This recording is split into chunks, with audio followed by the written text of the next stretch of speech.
ہمارے رسول مقبول محمد صلی اللہ علیہ وسلم کی ولادت باسعادت موسم بہار میں پیر کے دن صبح صادق کے بعد اور طلوع آفتاب سے پہلے 9 ربیع الاول سن عام الفیل 20 یا 22 اپریل 571 عیسوی کو مکہ مکرمہ میں ہوئی۔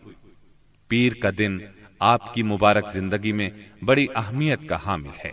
سیدنا ابن عباس رضی اللہ عنہ فرماتے ہیں کہ آپ پیر کو پیدا ہوئے، پیر کے دن آپ کو نبوت سے سرفراز فرمایا گیا، سوموار ہی کو مکے سے مدینے کی طرف ہجرت کے لیے نکلے، سوموار ہی کو آپ مدینہ منورہ تشریف لائے اور آپ نے پیر ہی کے دن اس دار فانی کو خیر باد کہا۔ آپ کے پیدا ہوتے ہی آپ کے دادا عبد المطلب آپ کو گود میں اٹھا کر خانہ کعبہ میں لے گئے، آپ کے لیے دعا کی اور محمد نام رکھا۔ پوتے کی پیدائش کی خوشی میں 7ویں دن اپنے قبیلے کی دعوت کی۔ لوگوں نے آپ کے دادا سے پوچھا، آپ نے نومولود کا نام دوسرے لوگوں کے ناموں جیسا کیوں نہیں رکھا؟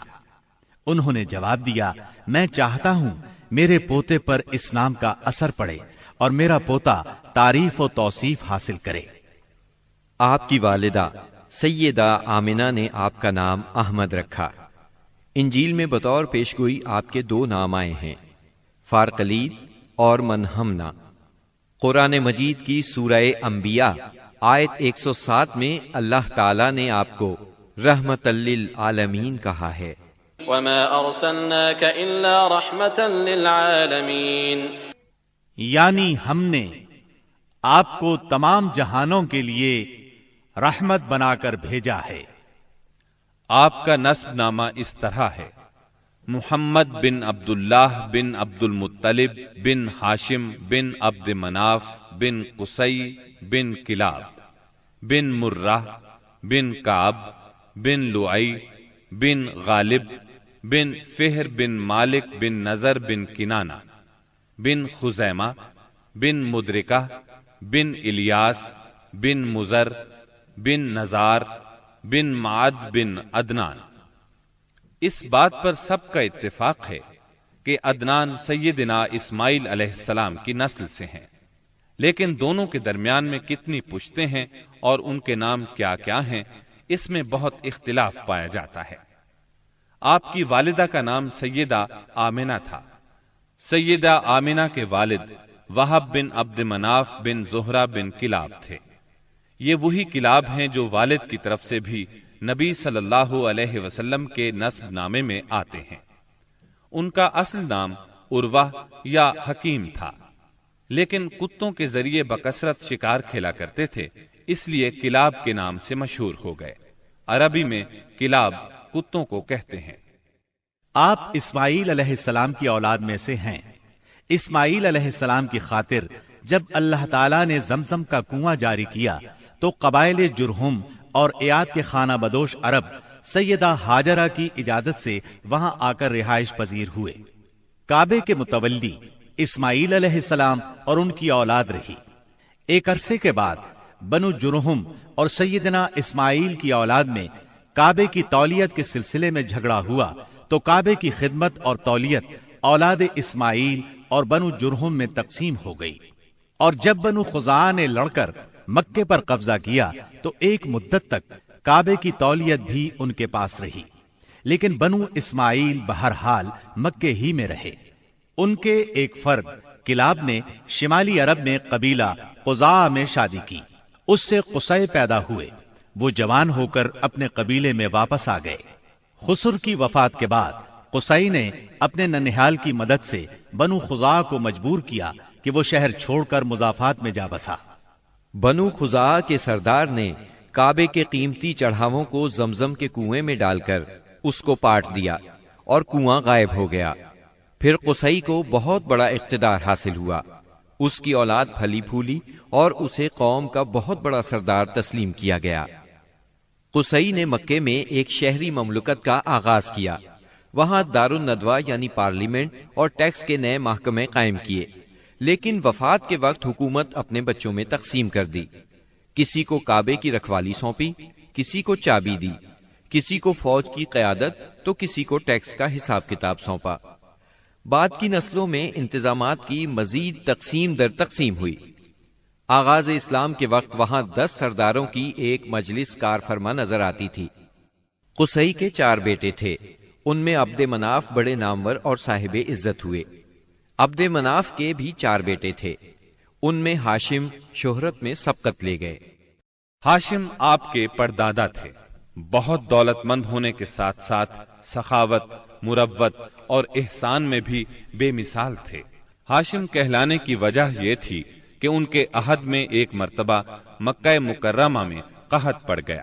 یہ فلسطین گئے اور اونٹوں پر آٹے کی بہت سی بوریاں لاد لائے، بہت سے اونٹ ذبح کیے، ان کا شوربہ تیار کیا، روٹیاں پکوائیں۔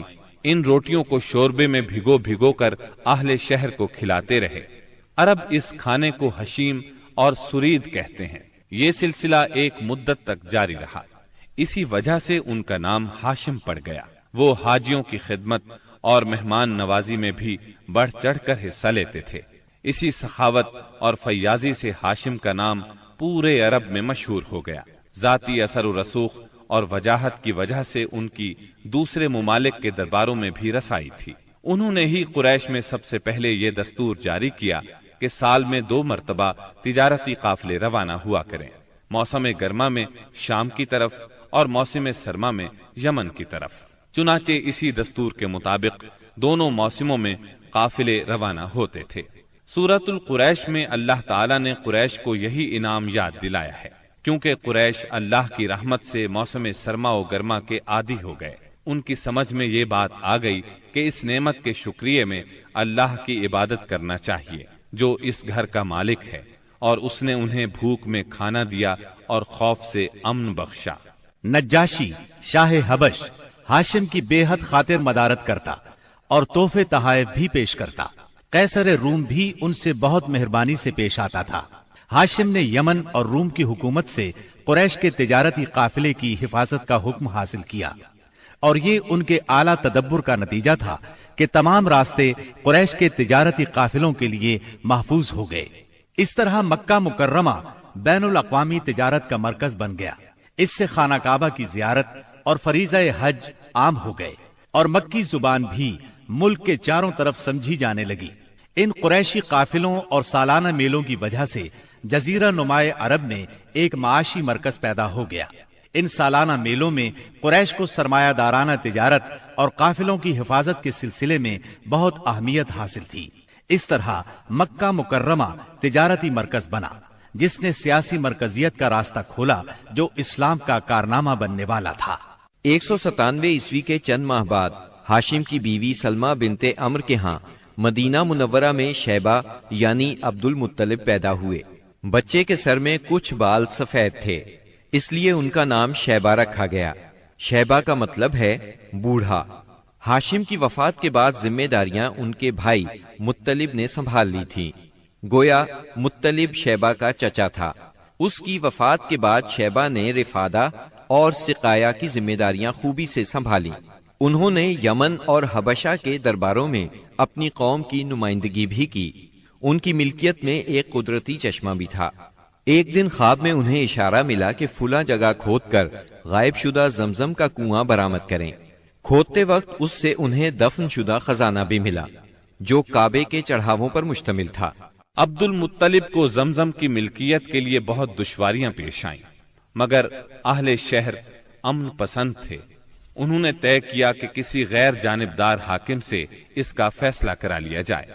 عبد المطلب نے یہ بات مان لی، لیکن پریشان بھی تھے، اس لیے منت مانی کہ اگر اللہ نے مجھے 10 بیٹے دیے اور وہ بلوغت کو پہنچے تو میں ان میں سے ایک کو کعبے میں جا کر اللہ کے لیے قربان کر دوں گا۔ جب 10واں بیٹا بھی بلوغت کو پہنچ گیا تو عبد المطلب کو منت یاد آئی۔ انہوں نے بیٹوں کے درمیان قرعہ ڈالا تاکہ جس کا نام نکلے اسے قربان کر دیں۔ قرعہ نبی اکرم صلی اللہ علیہ وسلم کے والد عبداللہ کے نام نکلا۔ عبد المطلب کا ارادہ دیکھ کر رشتہ داروں اور دوستوں نے دخل اندازی کی اور انہیں مشورہ دیا کہ وہ کسی خاتون عرافہ کے پاس جا کر حل دریافت کریں۔ چنانچہ عبد المطلب ایک عرافہ کے پاس گئے۔ اس نے معاملہ سن کر مشورہ دیا کہ بیٹے اور 10 اونٹوں کے درمیان قرعہ ڈالو۔ اگر عبداللہ کے نام نکلے تو مزید 10 اونٹ بڑھا دو۔ اس طرح خون بہا کی مقدار میں اضافہ کرتے جاؤ یہاں تک کہ قرا خون بہا پر نکلے۔ انہوں نے قرا اندازی شروع کی۔ قرا ہر بار عبداللہ کے نام نکلتا رہا۔ یہ 10 اونٹ ہر بار بڑھاتے گئے۔ جب 100 اونٹ پورے ہو گئے تب قرا اونٹوں کے نام نکلا۔ عبد المطلب نے 3 بار ایسا کیا تاکہ اطمینان ہو جائے۔ ہر بار 100 اونٹوں ہی کا قرا نکلا۔ اب انہیں اطمینان ہو گیا کہ یہی اللہ کو منظور ہے۔ واقعہ فیل کے 50-55 دن بعد عبد المطلب کعبے کا طواف کر رہے تھے کہ انہیں پوتے کی ولادت کی خوشخبری ملی۔ 75 سالہ دادا بہت خوش ہوئے۔ نبی کریم صلی اللہ علیہ وسلم ان کے پیارے فرزند جناب عبداللہ کی یادگار تھے، جن کی زندگی 100 اونٹوں کی قربانی دے کر بچائی گئی تھی، لیکن پھر اچانک وہ فوت ہو گئے۔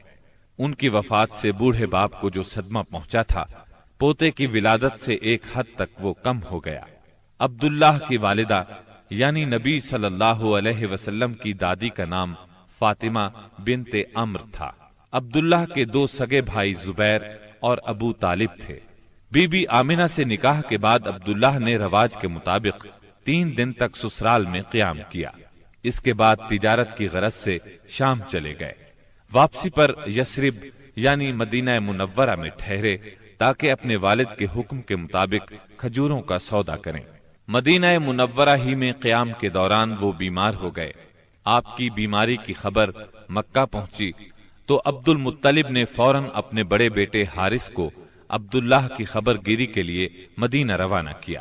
حارث مدینہ پہنچے تو معلوم ہوا 1 ماہ بیمار رہنے کے بعد عبداللہ انتقال کر گئے ہیں۔ انتقال کے وقت انہوں نے 5 اونٹ، چند بکریاں اور 1 باندی چھوڑی، جس کی کنیت ام ایمن اور نام برکت تھا۔ عبداللہ کا انتقال اپنے پیغمبر بیٹے کی ولادت سے چند ماہ پہلے ہی ہو گیا تھا۔ گویا آپ صلی اللہ علیہ وسلم شکم مادر ہی میں یتیم ہو گئے تھے۔ آپ کی والدہ سیدہ آمنہ طہارت نفس، شرافت، عزت، عفت، عصمت اور پاک بازی میں بے مثال تھی۔ اپنی قوم میں سیدۃ النساء کے لقب سے مشہور تھی۔ ددھیال اور ننہیال دونوں کے اعتبار سے آپ عرب کے بہترین قبیلے اور بہترین قوم میں سے تھیں۔